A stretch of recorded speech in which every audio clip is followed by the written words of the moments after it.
Few weeks in, you guys know what to do, right? As we're starting another conversation about money in church. If you've been tracking with us, this sounds familiar, but I think it's worth driving home. We need to take, at the beginning of this conversation, take all of the baggage that we carry about the overlap of our faith and our finances and just sit it down. So if it's helpful for you to just picture that, sitting down, whatever baggage you brought in, as we continue this conversation about money in church. But the reality is, gang, sometimes the baggage that we carry doesn't really have all that much to do with church. Sometimes the baggage we carry into these conversations has to do with the very basic principle of supply and demand. Right. The supply of my income feels low, and my bills demand it all. So sometimes the baggage we carry into these conversations are that uncomfortable tension that we live with, because we understand that you can't spend what you don't have, despite what our credit card statements might say. We have a basic understanding that you can't put out what isn't coming in. And so as the economy tightens, more and more of us feel that we have less and less disposable income, fewer extra dollars lying around. And let's face it, your money doesn't go as far as it used to. The economic reality is that a lot of times, a lot of us are in a spot where we sit down with our bills, we dole out what we get, and then we hope nothing unexpected comes up. Right? Like we live in that tension, hoping that nothing happens between now and payday. Whether it's because of poor choices we've made in the past, maybe poor choices we're making in the present, or even sometimes circumstances that have happened that are beyond your control. Whatever has you close to that sort of tension, the cause isn't necessarily what we need to tackle. We want to talk about the reality of how do we live in that space faithfully as followers of Jesus, when the supply of our income and the demands of our expenses don't always leave us in a comfortable place. How do we live faithfully when that is, for so many of us, our reality? Because we feel like whatever comes in goes right back out. And the reality is, recent studies say that 61% of Americans live paycheck to paycheck. So if there's a silver lining to that, it means you're not alone in that tension. If you sit down with the income and the outflow and you live in that tension hoping that nothing comes up, you aren't the only one. There's some comfort in that, but it doesn't really help us solve anything.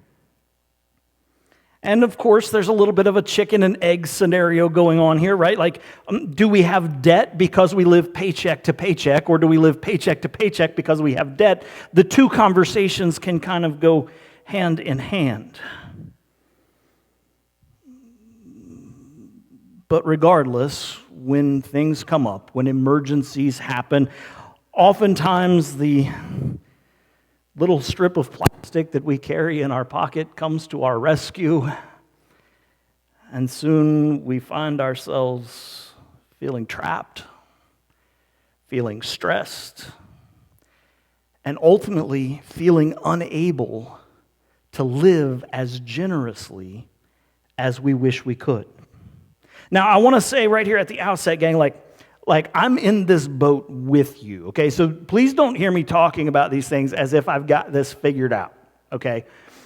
Instead, what I want us to do is to look biblically at these ideas and to look together at some concepts that can help us. Today, we want to spend some time with a concept we're going to call financial margin. Now, if you've been tracking with us through this conversation, we've been set up in 1 Timothy chapter 6. And it's in that chapter that Paul is writing to his young protege, Timothy, a young pastor who Paul is appointed and given responsibility to in one of the churches that Paul has planted. And as he's winding down this letter, he talks to Timothy about some financial principles and how to instill those things in the people of God. We've been calling this a pathway to monetary maturity. Because ultimately, where we believe as the people of God that we should want to live is to live generous lives, to reflect the generous heart of God. Like, that's where we want to end up. Sometimes the circumstances of life make that difficult, and we're not sure how to get there. And so we've been following this pathway, hoping to end up at a place of generosity. And so we began the conversation where Paul begins it, with the concept of stewardship. Now, if you've been tracking with us through this series, this will sound familiar. The principle of stewardship says you own what? Nothing. Right? That if you've got it, there's a moment you got it. This goes all the way back to what the psalmist said in Psalm 24. The earth is the Lord's and everything in it. If you've got it, there's a moment you got it, and that reflects this idea that everything under the sun belongs to God because He is the ultimate cause. He is the creator. And so that means for stewardship, we are entrusted with the things that God has given us, and the question isn't whether they are ours or His. The question is, how will we live faithfully and steward well what God has entrusted to us? From there, we moved on to talk about contentment. And contentment defines for us enough, while greed will have us chasing more and more. And the root cause of some of that we saw last week is the way that sin twists our desires, and desire begins to sell us a dream we can't afford, or sell us things that we don't need in the guise of a dream we can't afford. Convinces us we need all this stuff. There's just one problem. We can't always pay for it. And so we continually find ourselves chasing after desires, assuming the next one will be the one that finally makes us content. And we saw reflected in the life of Solomon, the perspective of an older King Solomon, that he had everything at his disposal, and he comes to the end of his life, and he says, it's all meaningless. I denied myself nothing under the sun, nothing that my eyes could desire. And it didn't do me any good. Because whoever has money wants more money. Whoever has much wants more. And we started to see how desire twists our innate goal of being generous people and living generous lives. And so today we want to look at this concept of margin, because margin is about managing the resources that God has stewarded to us in such a way that enables us to live generous lives. To get us started, let's step back into 1 Timothy chapter 6 today. 1 Timothy chapter 6. Again, if you're using the YouVersion Bible app, everything will be there for you that's on the screen. You can follow along, take some notes, jot some things down if you hear something that's helpful. First Timothy chapter 6. We just want to look at one verse from this pathway today. Verse 17, where Paul writes this.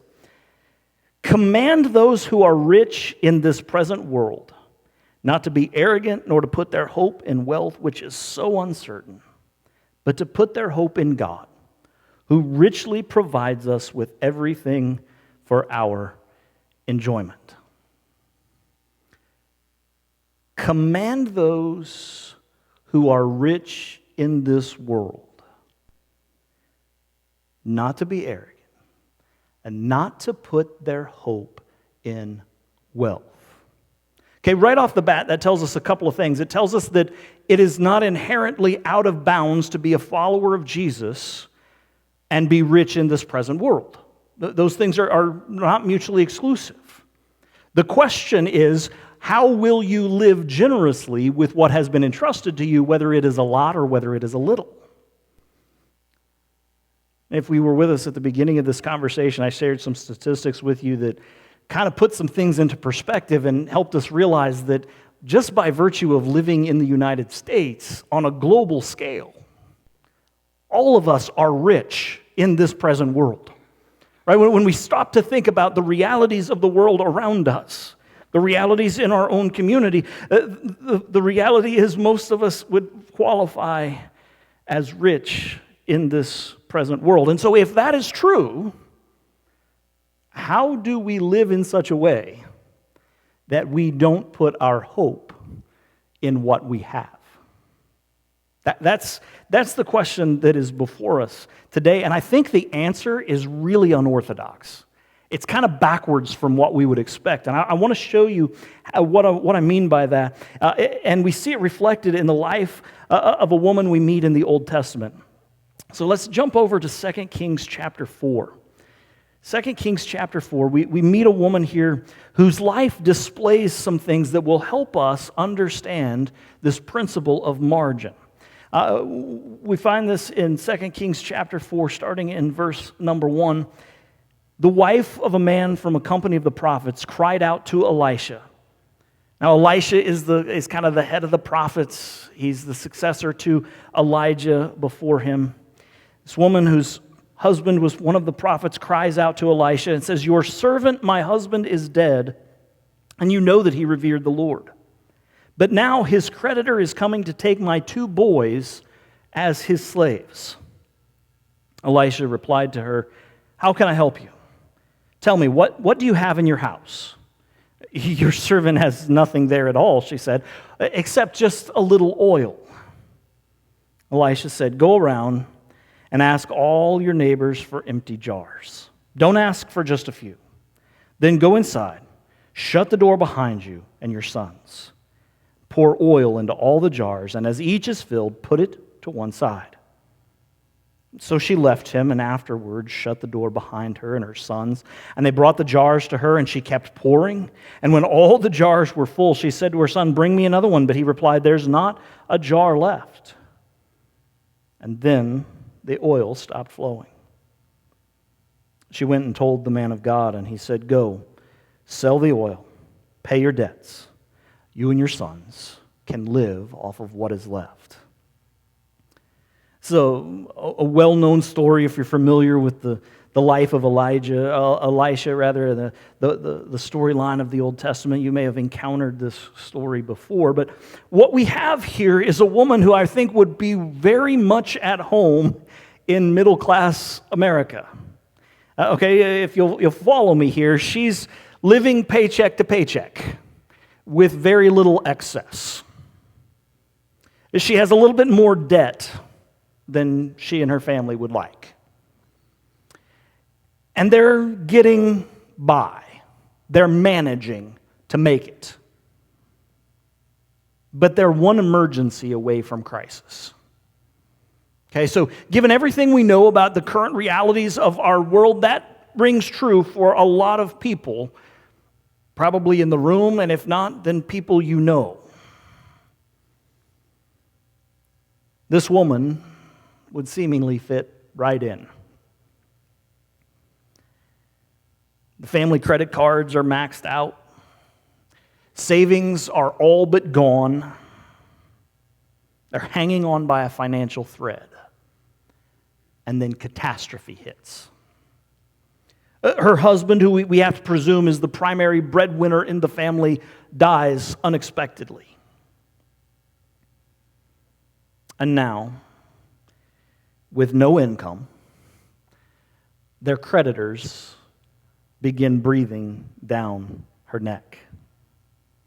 Now, what was common throughout the ancient world was this practice that if you did not have assets that could be seized, you could sell yourself or often your children into a form of debt slavery. Okay? This is a common practice across the ancient world. The Old Testament law actually makes provision for it. It tells the people of God, if you're going to practice this, this is what it should look like. You can check it out in the book of Leviticus in chapter 25. But no matter how normal it was, no matter how allowable the law seems to make it, there is no way that a parent can get okay selling off their children to pay off their debts. And whether she was okay with the practice or not, it didn't really matter because the creditors were coming. She finds herself out of money, she's out of time, and she is out of options.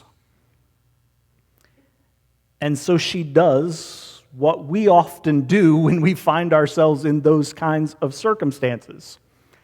She cries out for divine intervention. Right? Often we find ourselves in these moments where we're out of money, we're out of time, we don't have any other options, and then we're like, Lord, could you do something about this? Her husband was a prophet, so she reaches out to Elisha, and she explains her circumstances.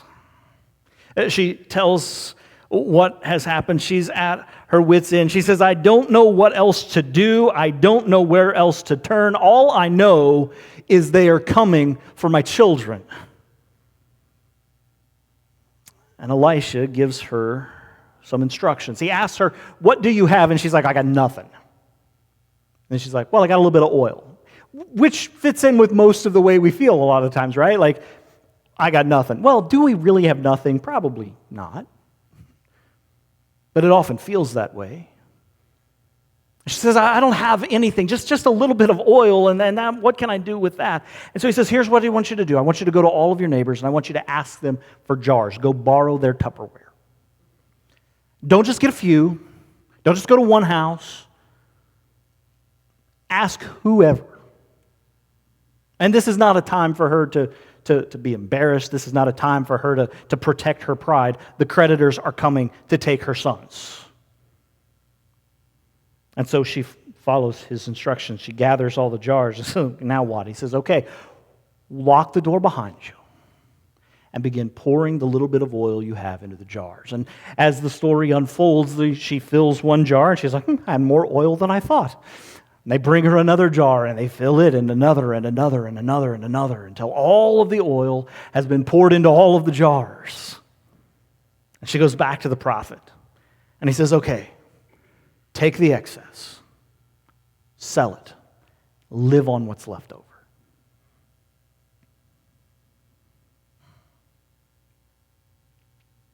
And we hear that story, and we can't help but describe it and say, it's a miracle, right? Like there's no other explanation. She didn't have this massive vat of oil that she was considering a small amount. There's no other explanation for this story than to hear what happens and go, that's a miracle. And we read the story then through the lens of our financial perspective, and we go, I got to get me one of those, right? Like, it'd be great if all of a sudden there was just this miracle that showed up and all of the problem went away.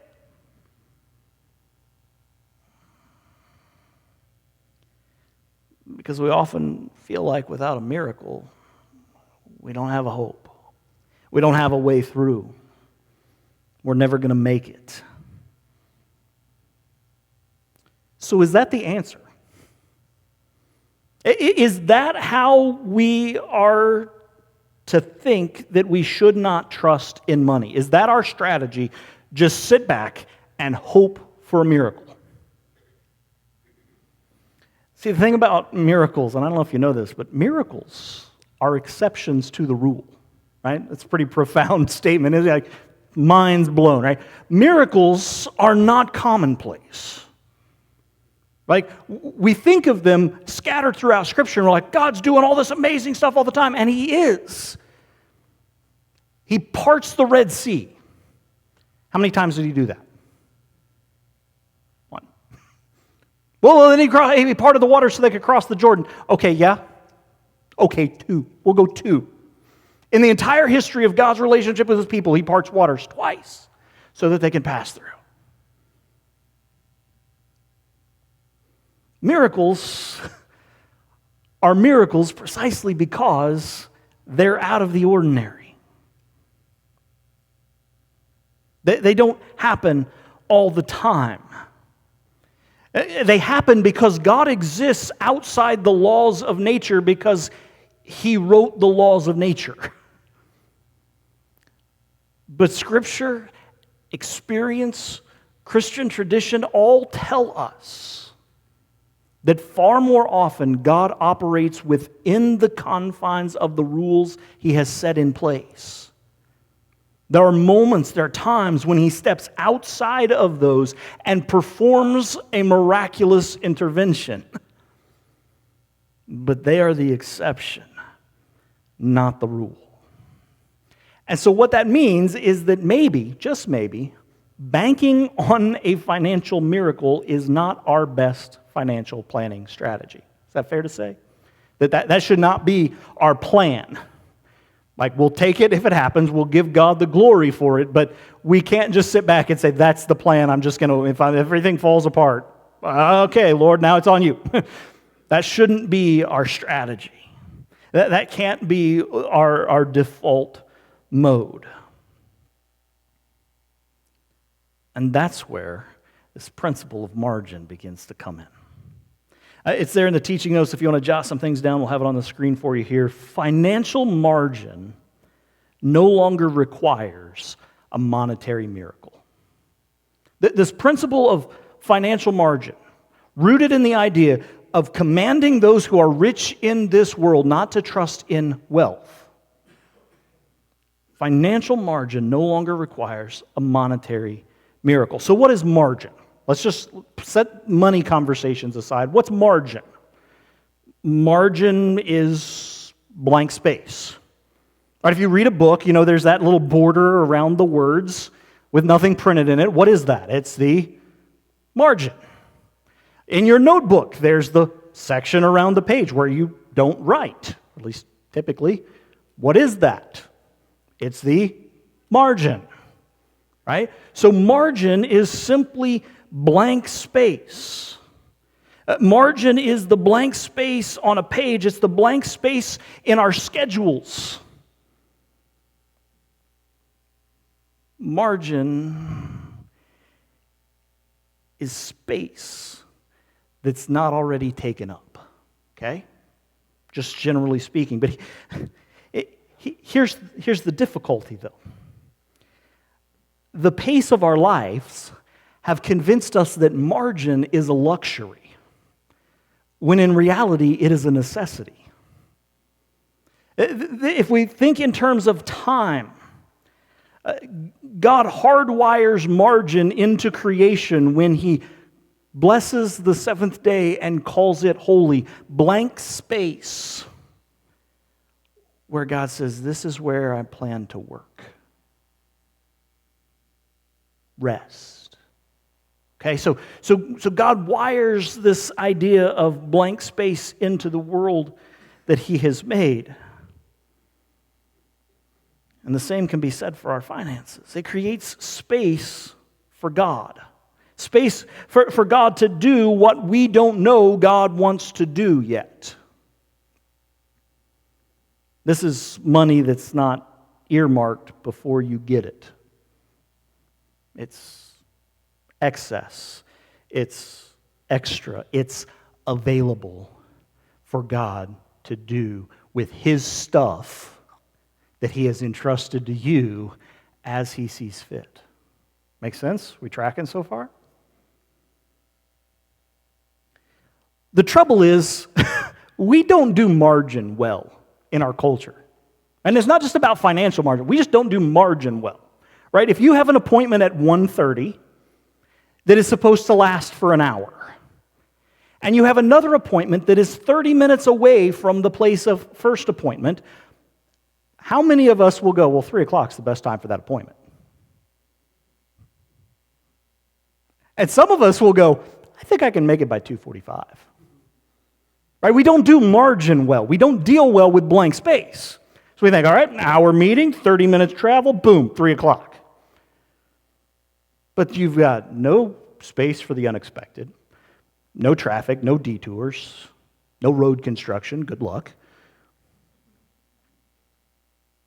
And we go, oh, maybe I should have built in a little bit of buffer there, a little bit of blank space to work with, just in case something comes up. Right? Let's go back to the beginning when we're talking about supply and demand, right? Supply is low, Bill's demand is high, and we just hope nothing comes up in the meantime. And so you can begin to see this concept of margin is putting blank space. We stack appointments, one on top of another. In our financial lives, we stack payments on top of one another. A credit card payment, a car payment, a house payment, this bill, that bill. And we start to define what we can afford by whether there's room on top of the stack, instead of by whether adding to the stack will leave us any margin. And then we find ourselves desperate, out of money, out of time, out of options.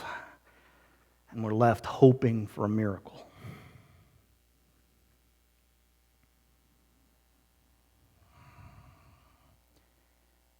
Margin says, what if we had some blank space? Now, we're not talking about savings, right? Like that's different. Savings implies I'm storing it up for some purpose. Margin simply makes space and makes some excess available for God's use. Because the principle of stewardship has already told us it's His. Right? That's why this pathway builds on itself. We have to let these things work together. Stewardship says it's already God's, and so we're just freeing up space to say, God, you do with what you have entrusted to me what you want to do, what you need to do. Now, let's be clear. Margin isn't what you do to make it God's. It's all already His. Margin is what allows us to begin to be good stewards of what God has entrusted to us. 2 Kings chapter 4, this story of this woman, it proves to us that without margin, God can still work. Right? He's God. He is not dependent on you having blank space. God can still provide. But margin allows God to work through your finances in the natural order of life, opening a door for you to be somebody else's miracle. See how that works? Now you can be the one that the neighbor knocks on the door and says, I don't know where else to turn. Now, without margin, if you have a generous heart, you want to reflect the generosity of God, say, I wish I could do something to help you. I just don't have anything. But this principle of margin, building in some blank space for God to work through you, begins to say, okay, God is still going to do miracles, but I don't always have to be the one on the receiving end of it. It begins to open doors for me to live generously, to reflect the generous heart of God. God can work without margin. He's not dependent on it. But it certainly changes the equation a bit for us because financial margin no longer requires a monetary miracle. We don't get to the end of our rope and say, if God doesn't show up big, I don't know what else can happen. Paul tells Timothy. He says, command those who are rich in this present world not to rely on their wealth because it's unreliable. Some of you know how unreliable it is. Because one moment you felt like you had enough, and something happened and suddenly you didn't. Paul says, look, our wealth, we cannot count on it. It is unreliable. So command those who are rich in this world not to trust on what they have, not in their stuff, but in the one to whom their stuff belongs, the one who has entrusted it to them. And as counterintuitive as it sounds, guys, living without financial margin forces you to trust in money. If there's no excess, there's no extra, there's no blank space, you have no choice but to hold firmly to what you have. Because without it, you're not going to get by. And it sounds backwards, right? Like, well, if I don't have money, then I have to trust God, right? Yes, but you're trusting God for a miracle all the time. Margin creates a situation where you can trust God to use you to be generous. Margin creates a situation where you can trust God to use you to be a good steward of what He has entrusted to you. Instead of trusting in God for monetary miracles, margin begins to allow us to trust God with our generosity, not just with our excess. We don't have to have extra and more and a bunch to trust that God can work through our finances. Because we've begun to say, okay, how can I take a step back? Clear some blank space. Some space that I'm going to trust that God is going to do something in and with and through. And when the time comes and the opportunity is there, I'll be able to be faithful. I'll be able to live generously. I'll be able to be the one who's the answer to prayer, who's providing that lifeline where someone has nowhere else to turn. Margin lets us trust in God, not simply with our lack, but with our excess, so that we can begin to live generously. Invite the band to come back. We're going to continue in worship this morning, but this idea of margin is tricky because we think of excess, extra, as what we get to keep. And margin will say, sure, have some savings. Like there's nothing inherently wrong there. It's probably a really good idea. But it also invites us to just create some blank space between the bills, between the financial requirements and expectations that we have, that will let us be generous, that will let us hold what we have loosely, knowing that it's not really ours to begin with. So as we've done each week, let me ask you a question. How's it going? How you doing in Margin 101? If you had to grade yourself, how would you fare? And what would it take for the grade you have to move closer to the grade you wish it was?